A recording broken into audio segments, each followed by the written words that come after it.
Second part চলে এলো viewers.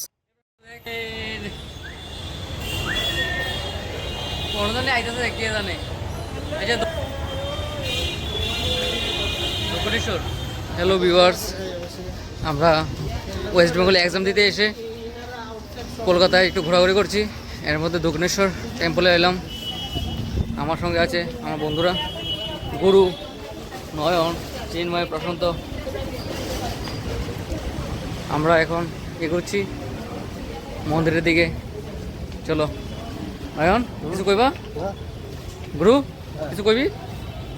কিছু বলবো না, কিছুই বলবো না। খুবই আনন্দ লাগছে, শুধু ওয়াও। শুধু দেখবো না। গুরু আমাকে গাইড করছে কিভাবে করতে হবে, আর প্রশান্ত কিছু বলছে না। মায়ের মন্দিরের মুখের সামনে চলে এসেছি। এই দেখো গুরু, ও ব্লগ করছে।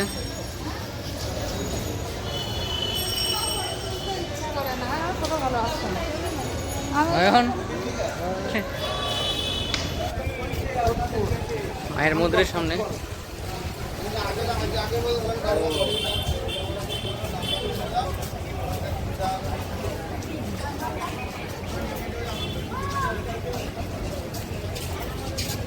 সকালবেলা এলে আর একটু সুন্দর লাগতো মনে হয়। রাত্রিবেলা অনেক জিনিস দেখা যাইতেছে না।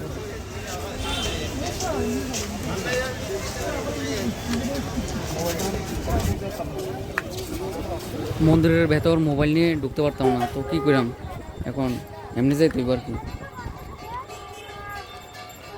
মন্দিরের ভিতরে তো কিছু দেখাইতে পারলাম না। ভাবলাম এখন নদীর দিকে যাবো আর কি, গঙ্গা নদীর পাড়ে। তখন দেখি গেটও বন্ধ, যাইতে পারতাম না। রুমের দিকে যাইতেও তুফানও আইতেছে আবার। গুরু গাইড করতে হয়েছে আমরা, এখন তার নিজের কয়েনে আটকে গেছে, মানে অন্য দিক দিয়ে দেখতেছে আবার। দেখো ফাইনালি মেট্রোতে তো উঠে গেলাম গা। এখন মেট্রো থেকে নামে সেটা বলে আবার কোন লোকাল ট্রেনে করে সেটা শিয়ালদা যাইতে হইব। চলো দেখা যাক।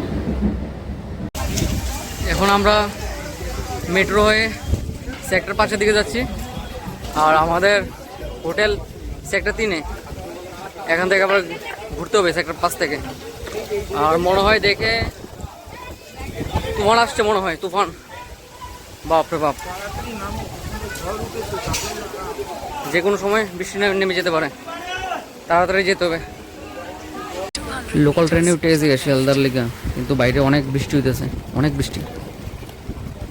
এখন আমরা শিয়ালদা চলে এসেছি, ভালো বৃষ্টি হচ্ছে। শিয়ালদা থেকে সেক্টর 5-এ যেতে হবে। বাপরে বাপ, অনেক ঘুরতে পড়ে গেছে, অনেক ঘুরতে। আর বন্ধু বান্ধবদের অবস্থা তো একদম খারাপ, ভিজে একদম শেষ। গালাগাল করছে একজনকে একজন। বাবা রে বাবা, কি হয়ে গেল।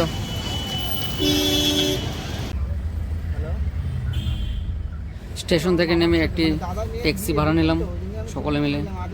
এখন রুমে দিতে যাচ্ছি। তো বন্ধুরা ভালো থাকবেন, আবার দেখা হবে নতুন আরেকটি ব্লগের সঙ্গে।